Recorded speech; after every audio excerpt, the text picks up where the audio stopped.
Проектот започна како производ на соработката која што ја имаме со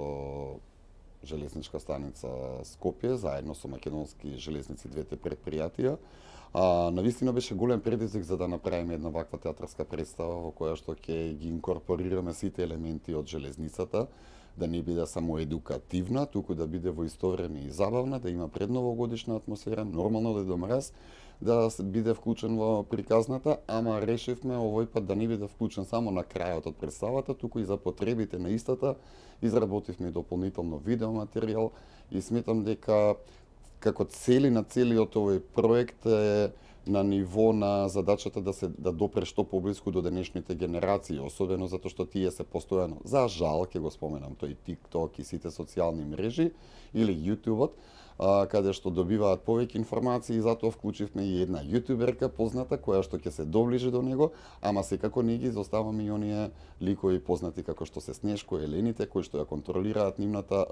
патувањето на Дедо Мраз, затоа што годинава како последица на климатските промени и последица на глобалното затоплување и затоа што елените додека летаат со санката не можат веќе да летаат од толку многу кашлање, решил Дедо Мраз како фраер секој голем да ги раздели подароците на сите деца кои што ги добива преку писмата, да ги раздели со помош на едно друго превозно средство како што е возот. И интересен уште еден момент е низ процесот на работење